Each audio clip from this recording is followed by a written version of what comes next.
A very good morning, children, class 8th. Welcome back to your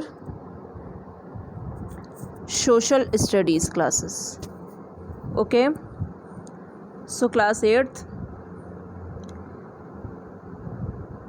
we were studying history, lesson number 3, and we have already completed it. And now we are going to start a new lesson from the unit of geography. Clear? तो बच्चों हम लोग एक नया lesson पढ़ने वाले हैं geography से, जो कि है आपका लेसन नंबर 3. ठीक है, लेसन नंबर 3 में आपको पढ़ना क्या है? What is the name of the lesson number 3? It is water. क्या है बच्चों? वाटर. अब वाटर के बारे में आप कहोगे कि हमें सब तो पता है वाटर के बारे में, हमें पढ़ना क्या है इसमें, है ना? आप कहोगे कि हमें वाटर के बारे में तो सब कुछ पता है. अब आपको क्या पता है वाटर के बारे में?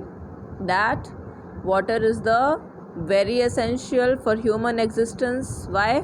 Because without water no one can live. ठीक है, on this planet. If you are a human being you need water for your existence. बिना पानी के हम लोग जीवित नहीं रह सकते हैं. ठीक है, आप 1 दिन रह जाओगे, 2 दिन रह जाओगे. बहुत भारी भारी साधु संत होते हैं, वो बहुत अगर रह पाएंगे तो वो 8 दिन रह सकते हैं, लेकिन उसके बाद कोई बिना पानी के नहीं रह सकता है. क्योंकि because this is essential for the human being. This is the basic need of a human being. ठीक है, तो ये बेसिक नीड है हमारी.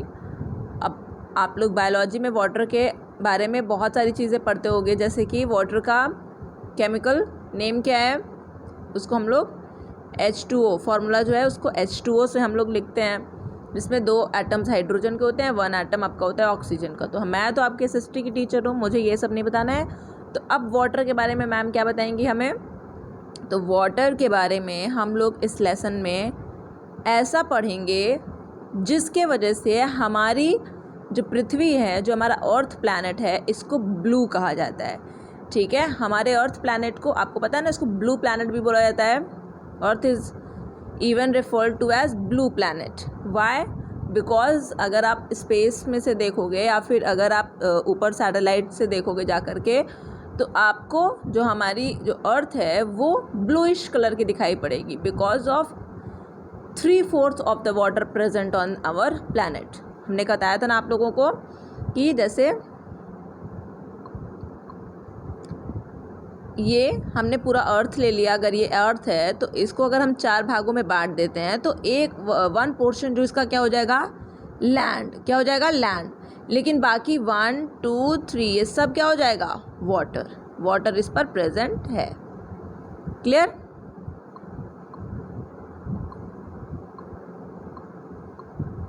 चलो, तो अब हम लोग जानेंगे अबाउट वाटर.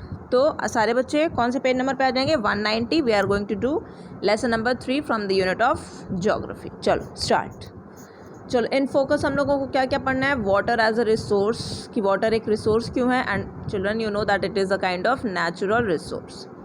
वाटर स्कैरसिटी है. Water scarcity means the less amount of water getting day by day.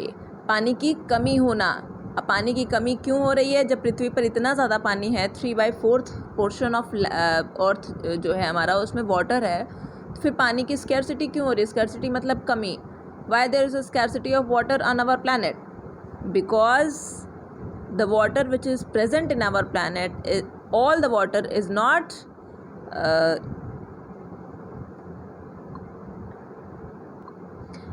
appropriate to drink. क्योंकि देखिए, ज़्यादा से ज़्यादा पानी तो समुद्र का पानी है, ओशन वाटर है ना. और ओशन वाटर आपको पता है कैसा होता है कि दैट इज़, उसमें सॉल्ट प्रेजेंट होता है ज़्यादा क्वांटिटी में, और इस वजह से हम लोग उसको पी नहीं सकते हैं. तो जो भी फ्रेश वाटर है हमारे प्लैनेट पे, बस वही हम लोगों को ड्रिंकिंग वाटर और हमारे अदर जो नेसेसिटीज़ हैं उसके लिए यूज़फुल है, और उसकी मात्रा हमारे प्लैनेट पर कम है. तो इसके लिए हम लोग समझेंगे कि वाटर स्कैरसिटी क्या होगा. ट्रीटमेंट ऑफ वाटर हम लोग कैसे कर सकते हैं? अब कमी आ रही है पानी की, तो यही तो हमारी ही तो ये जिम्मेदारी है ना. It is our responsibility to improve the portion of water and make it productive for drinking. Conservation of water resource किस तरीके से हम लोग कर सकते हैं, ये सारी चीज़ें पढ़ने वाले हैं। चलो, water is one of the most important natural resources. Clear? About 2/3 और around 70% of the earth surface is covered with water. तो अराउंड 70% आपका कितना कवर्ड है, वाटर से कवर्ड है, ठीक है ना। कोई भी चीज़ अपने आप में कितना होती है, 100%। अब 100% में आपका ये 30% जो है ये क्या हो गया, आपका लैंड है, ये बाकी सब आपका क्या है, ओशियन। ओशियन बोल रहे हैं, वाटर प्रेजेंट, अभी किसी भी अदर फॉर्म में हो सकता है, नॉट ओशियन। और ये हो गया आपका लैंड। चलो, as most parts of the earth are covered with water, it is also called water planet, और ब्लू प्लैनेट भी बोला जाता है, ठीक है, ज़्यादा क्योंकि पानी है। Existence of water on the earth has made life possible on it. तो because on earth only the water is available, therefore the existence of life is possible over here. Interestingly, the earth is only the known planet which has water and where life exists. तो अर्थ ही एकमात्र ऐसा planet है जहाँ पे पानी है और जहाँ पे जीवन संभव हो सकता है। Though scientists are still researching whether water is present on other planets and also the possibility of existence of life on them. तो साइंटिस्ट अभी रिसर्च कर रहे हैं कि क्या अदर प्लैनेट्स पर भी वाटर की अवेलेबिलिटी है और वहाँ पर भी एग्जिस्टेंस ऑफ लाइफ हो सकता है। Water exists on the earth mainly in three forms: as water vapor in the atmosphere, as water in water bodies like oceans, seas, rivers, lakes, streams, ponds, and as ice in glaciers and polar ice caps. तो water अर्थ पर 3 form में present है। First one, water vapour in the atmosphere. तो atmosphere में जो हमारे water vapour है, ठीक है, ड्रॉप्स ऑफ वाटर, ड्रॉपलेट्स, वो हमारा एक वाटर का फॉर्म हो गया जो कि प्रेजेंट है अर्थ पे। दूसरा, वाटर बॉडीज़ जो कि हमारी ओशियंस हो गए, ये सबसे ज़्यादा कंटेंट है इसका, वाटर बॉडीज़ का, ocean, seas, rivers, lake, streams, Pond's.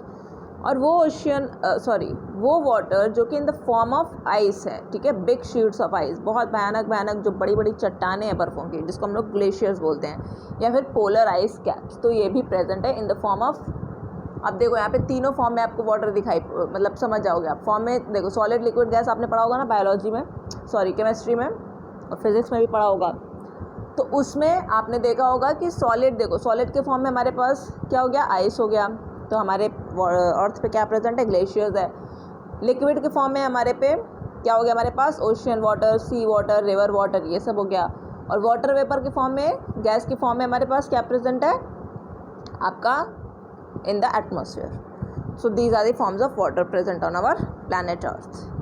Water as a resource, you have read in chapter 1 that a substance is called a resource only when it has a use or when it satisfies some human need. तो chapter number 1 में आपने पढ़ा था कि एक substance को हम लोग रिसोर्स तभी कह सकते हैं जब उसको हम लोग इस्तेमाल कर सकते हैं, otherwise useless items are not called resource. It is essential for the survival of all living beings on planet earth. तो वाटर की ज़रूरत है ताकि तभी हम लोग जीवित रह सकते हैं। Plants need water for preparing their food. Why do plants need water? Because they prepare their food through the process of photosynthesis. You must have studied this in class 6, 7 in science. Okay. Human beings and animals depend directly or indirectly on plants for their food. ठीक है, human beings हो गए, animals हो गए, हम लोग directly चाहे indirectly, directly मतलब डायरेक्ट वे में एकदम मतलब डायरेक्ट हम लोग एक ही प्रोसेस में उस पर निर्भर हों, या फिर इनडायरेक्टली कई सारे प्रोसेसेस को जाने के बाद हम लोग उस पर निर्भर हो, तो हम लोगों को पानी की आवश्यकता होती है। Without water plants would not survive.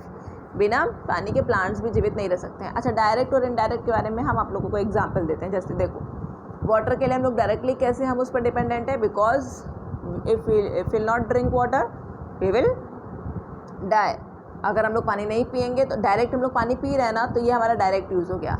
लेकिन जब हम लोग खाना खा रहे हैं तो खाना के लिए जो हमारे पास अनाज आया है, वो अनाज क्या हम उसको डायरेक्टली पानी से हम उसको कर रहे हैं, नहीं ना। उसको जो अनाज को जब खेती हो रही है, जब उसका कल्टीवेशन हो रहा है, तो उसकी सिंचाई हो रही है, इरिगेशन हो रहा है पानी से, और इस वजह से वो इनडायरेक्ट फॉर्म में हमको यूज़ है हमें वाटर की। अगर हम सिंचाई करते टाइम इरिगेशन अगर हम कायदे से नहीं करेंगे तो क्रॉप कल्टीवेशन भी अच्छा नहीं होगा, अच्छा प्रोडक्शन नहीं होगा और हमें खाना नहीं मिलेगा। तो ये हो गया इनडायरेक्ट यूज़। तो ऐसे समझ सकते हो आप लोग। चलो, and without plants human beings and animals would not survive. ठीक है, तो बिना पानी के हम लोग प्लांट्स जो हैं बिना पानी के वो फोटोसिंथेसिस नहीं करेंगे, वो ग्रो नहीं होंगे, और बिना प्लांट्स के हम लोग जीवित नहीं रह पाएंगे, क्योंकि हम लोग प्लांट्स ही तो खा के जीवित रहते हैं, ठीक है। अब प्लांट्स मतलब छोटे छोटे पौधे वो नहीं जो आप लोग घर में लगाते हो, प्लांट्स मतलब हरी सब्जियाँ, जैसे कि आपका ब्रिंजल हो गया, अनियन हो गया, ये सब चीज़ें हो गया। और कुछ तो प्लांट्स हम लोग जैसे कि पालक का साग जैसे हो गया, वो भी हम लोग खाते हैं और तभी हम लोग जीवित रहते हैं। Fresh water is used in agriculture for irrigation, ठीक है। इरिगेशन के लिए, सिंचाई करने के लिए भी फ्रेश वाटर का इस्तेमाल होता है। इंडस्ट्रीज़ में इस्तेमाल होता है, डोमेस्टिक पर्पज़ के लिए इस्तेमाल होता है, जैसे कि पानी पीने के लिए, नहाने के लिए, ठीक है, कपड़े वगैरह धुलने के लिए, बर्तन वगैरह धुलने के लिए। चलो, one of the important characteristics of water is that no subtraction or addition can be done to the total amount of water present on the earth. Underline कर लीजिए, वेरी इंपॉर्टेंट। एक बहुत इंपॉर्टेंट कैरेक्टरिस्टिक है water का, पानी का, ये कि भाई जितना भी हमारे पृथ्वी पर, जितना भी हमारे प्लैनेट अर्थ पर वाटर एग्जिस्ट करता है इन द करंट फॉर्म, उसमें हम लोग ना तो बढ़ोतरी कर सकते हैं और ना ही घटा सकते हैं उसको। The amount of water on this planet remains the same, वो हमेशा सेम रहेगा। Moreover it is a constant process via the process known as water cycle.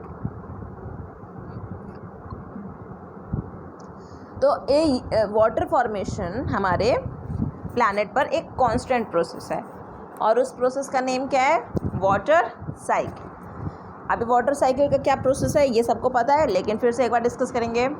In this process the various water bodies evaporate and form clouds. इस process में क्या होता है, हमारे जब हमारे पृथ्वी पर सूर्य की किरणें पड़ती हैं, सन रेज पड़ती हैं, तो जो लैंड एरिया है, ठीक है,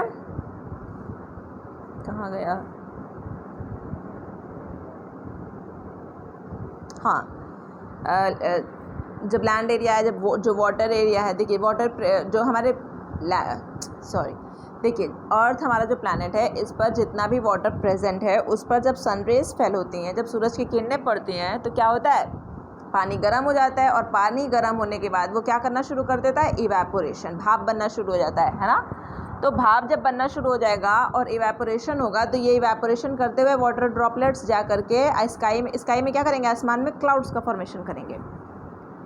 अब क्या होगा, देखिए लिखा है यहाँ पे, the water droplets that form clouds fall down on to the earth in the form of rain. और फिर अगेन यही जो क्लाउड्स हैं, ये in the form of water droplets पानी के फॉर्म लेकर के फिर से पृथ्वी पर गिरेंगे। This is a continuous process that keeps on repeating itself. और ये कंटिन्यूअस प्रोसेस है जो कि हमेशा रिपीट करता रहता है ना। हर रेनी सीजन में रेन होती है, तो ये कंटिन्यूअस प्रोसेस है। Water can be categorised on the basis of its composition as fresh water and saline water. तो वाटर जो है उसको हम लोग दो तरीके से कैटेगराइज कर सकते हैं, सेपरेट कर सकते हैं, समझ सकते हैं। जैसे कि पहला हो गया आपका फ्रेश वाटर और दूसरा हो गया आपका saline water. Water that can be use directly for various purposes like agriculture, drinking is called fresh water. तो फ्रेश वाटर क्या होता है, वो पानी जिसको हम लोग डायरेक्टली इस्तेमाल करते हैं for the agriculture and drinking. The water that has a high salt content and requires purification before being used is called saline water। तो वो पानी जिसमें नमक की मात्रा ज़्यादा होती है, हाई सॉल्ट कंटेंट होता है, और जिसका प्योरिफिकेशन इज़ वेरी नेसेसरी, जिसका बिना without purification we can not drink that water, otherwise we will fell ill and will get die. ठीक है, तो अगर हम नमकीन पानी पी लेंगे तो हमारे शरीर में क्या होगा, नमक की मात्रा ज़्यादा हो जाएगी और तुरंत हमारी मृत्यु हो जाएगी। तो इस पानी को पीने से पहले हमें क्या करना पड़ेगा, इसका प्योरिफिकेशन करना पड़ेगा। प्योरिफिकेशन मतलब उसका फिल्ट्रेशन, उसकी सफाई करनी पड़ेगी, उसको in form of fresh water हमें लाना पड़ेगा। तो उस पानी को जिसमें पहले से ही नमक की मात्रा होती है, उसमें प्रेजेंट होती है, उसको हम लोग कहते हैं saline water. The water in the oceans and seas is saline. तो पानी जो है ओशन का और सी का, वो कैसा होता है, नमकीन। On the other hand most of the fresh water is found in reverse. अब फ्रेश वाटर आपको कहाँ मिलेगा, नदियों में, स्ट्रीम्स में, ठीक है, स्ट्रीम्स, रिवर्स नदी में, स्ट्रीम्स हो गई आपकी, ठीक है, लेक्स में, झरना वगैरह हो गया, पॉन्ड्स, तालाब, यहाँ पे आपको क्या मिलेगा, फ्रेश वाटर।